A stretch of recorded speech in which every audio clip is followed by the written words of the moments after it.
Bonjour à tous et bienvenue sur boursicoté.com pour cette nouvelle analyse technique du CAC 40 en clôture avec une séance donc qui a marqué bien une forte baisse puisqu'après une ouverture donc sur un gap baissier, on est venu continuer ici le mouvement de consolidation, donc mouvement de consolidation sur lequel j'attirais déjà votre attention en fin de semaine dernière justement par le fait que les cours du CAC 40 étaient repassés sous la zone des 6525 points.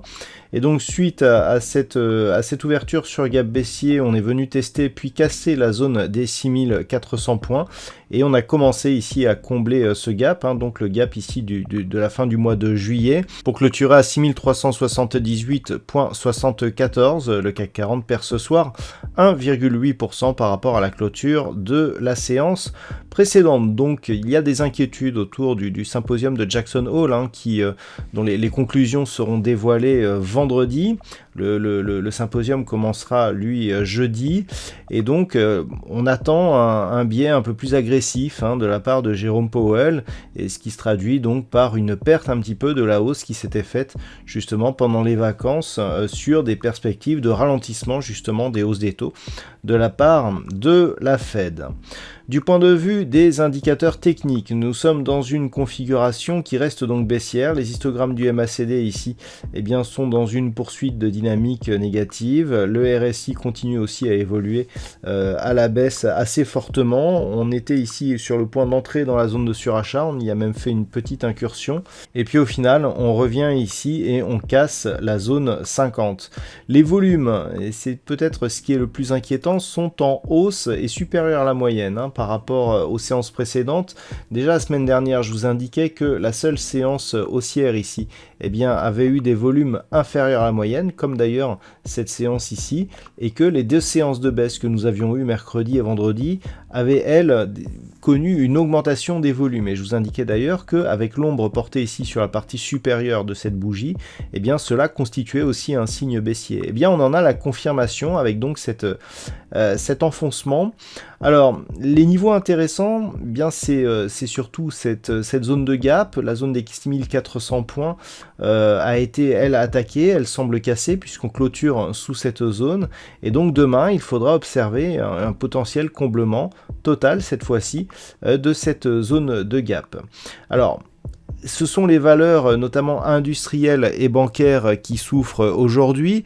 Au niveau du palmarès d'ailleurs des valeurs du CAC 40, on a quelques valeurs qui restent dans le positif, elles sont 4. Donc on a Sanofi avec plus 1,62, Total Energy plus 0,66 et puis derrière nous avons Thales et Vivendi qui sont de très peu positives.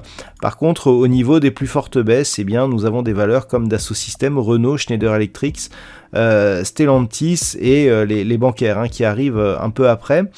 Et cela justement marque bien, je dirais, les inquiétudes qui surgissent actuellement. Et donc par rapport à cette séance donc pour demain, il faudra surveiller donc la poursuite du comblement de ce gap ici que nous avions eu entre le 28 et le 29 juillet et un potentiel retour ici sur cette zone des 6295 points.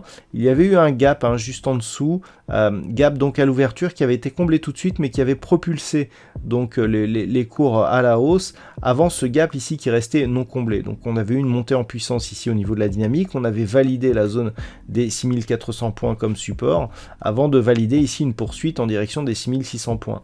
Là clairement on est sur une phase de consolidation plus rapide avec donc il semblerait une poursuite du mouvement baissier qui pourrait donc continuer demain. Et donc dans cette optique, je dirais l'objectif sera un retour ici sur la zone des 6295 points. On aura ici la zone des 6328 points qui correspond au deuxième retracement de Fibonacci qui nous donnera un objectif de consolidation puisqu'on a cassé ici le premier retracement. Et ça nous montre d'ailleurs que il y a très peu de chances que ce gap reste non comblé. Il semblerait que l'objectif ici puisse être rapidement atteint. Et idem pour la zone ici des 6295 points. Par contre, sur rupture de ces zones-là, là clairement on aurait contact sur la bolle inférieure, retour ici sur la zone 50-61-8 avec comme objectif possible ici la zone des 6200 points. Et là clairement il y aurait un net signal d'affaiblissement donc de cette dynamique haussière avec risque de retournement si on cassait le retracement à 61,8, à savoir ici cette zone des 6155 points. Donc pour demain, on surveillera donc la zone 6328, 6295. En cas de rupture, on visera donc 6200 points. À la hausse, on pourra renouveler un espoir haussier en cas de retour durable ici au-delà des 6400 points. Le deuxième élément positif serait effectivement un comblement du gap que nous avons ouvert dès ce matin. Voilà donc ce que l'on peut dire d'un point de vue technique sur cette configuration. D'un point de vue statistique, alors je vous rappelle les statistiques que nous avions vendredi. Vendredi, je vous disais plutôt neutre pour lundi avec un risque baissier pour mardi. Eh bien, vous voyez, le risque baissier, il est bien arrivé avec un petit peu d'avance. Alors, ce ne sont que des statistiques. Hein. Les statistiques évoluent et ne sont pas une prédiction. Mais vous voyez que cette statistique avait bien vu ici un risque d'enfoncement baissier relativement fort. Et la semaine dernière, je vous disais qu'après justement cet enfoncement, on risquait d'avoir un retour progressif sur les niveaux d'ouverture donc de lundi.